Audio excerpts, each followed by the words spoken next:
booked 43 sales calls in 60 days without paid ads, engagement pods, or cold DMs.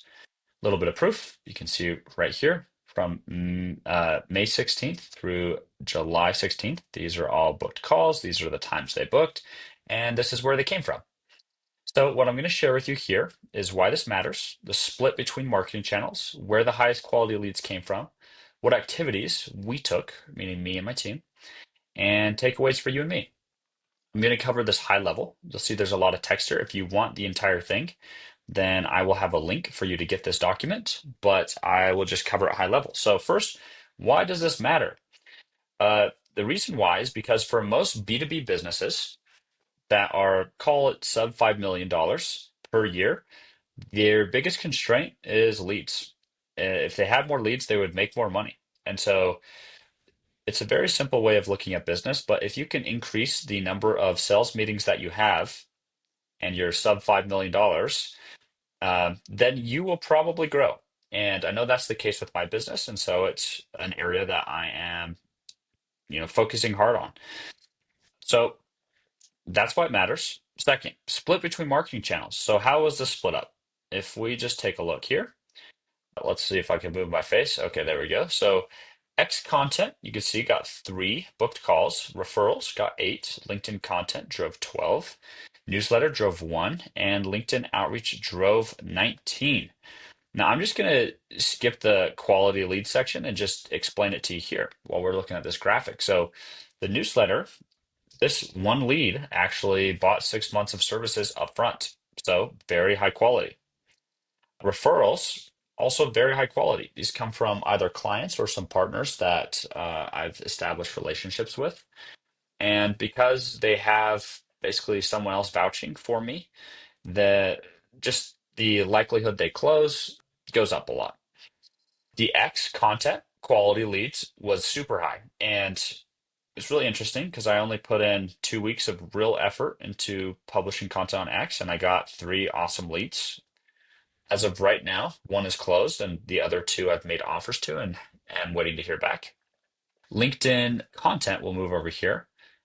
Had several leads that were amazing quality, like big businesses looking to hire agencies immediately, and then talking with a few different agencies. And then some that were lower quality, too small to work with, that kind of thing, from third world countries. LinkedIn outreach, you can see, was the biggest lead source, which is very interesting. And I'll touch on this a little bit more. But the quality was a bit over the board. Probably had, I don't know the exact numbers off the top of my head, but 5, maybe 7 of these were like too small to work with. I still have some low ticket offers that I can make for people who don't fit for my main service. But yeah, the quality was, I would say, of these, the lowest, but still, it was still solid. And I'd much rather have a lead quality problem than a lead quantity problem. I want more leads. I want to make more offers. If that means I have to make some lower ticket offers, so be it. But in my opinion, it's much better to have a lead quality issue than a lead quantity. Okay, so we just touched on the split of marketing channels. We touched on the quality of the leads. Now let's touch on the activities that we took to make it happen. So for the newsletter, I wrote 1 to 2 weekly newsletters. These were very strategic and definitely took some time. They've been great for lead nurture, as well as when I launched a cohort. This contributed to driving 45 sales for the 4-week cohort that I run with my friend Daniel Bustamante. His newsletter contributed as well. And so newsletter's been great, especially on that kind of digital product front, but also just from a nurture mechanism. YouTube, I post 1 time per week and also good for lead nurture. X, I posted about 10 times per week, and I've done that pretty consistently for the last couple of years. When I took it seriously for a couple of weeks, I did 2 tweets per day, 2 long forms per week. And then LinkedIn content, I'm posting daily as I have been for the last year. I'd objectively say my content has been a little bit worse because I've spent less time putting it together as I've been focused on getting new clients up to speed. Some of my best performers over the past 2 months have been giveaways, hot takes, or opinion pieces. some educational carousels, including one that I did about the 20 books that I've read so far this year, and here are the five best. Pitch and Publix. This is where I break down somebody's LinkedIn content and profile and tell them what they're doing well and how they can improve it. Curated asset carousels. So this, in my case, has been LinkedIn hooks that I've liked during the week. For outreach, I hired somebody to help me. Started this 3 months ago, and this is the biggest channel, so very interesting. We send 40 messages to existing connections every day, so it's warm. And then we follow up with people who respond and try to get them on calls. I do this, and so does the person I hired. And this is humming right now. Just if you're curious, we'll always make it highly personalized. When they respond, acknowledge what they said, use a compliment if there's an easy and natural way to, have one in there, and then ask another question that takes the call closer to the sale. And then I try to keep it between 3 to 6 messages before making an offer. Don't want to have massive conversations in the DMs. Much rather get on a call, if it makes sense. And then referrals. I actually didn't do much other than post content and have previous relationships with partners and do a good job for clients. And so that's where these came from. Those are the inputs.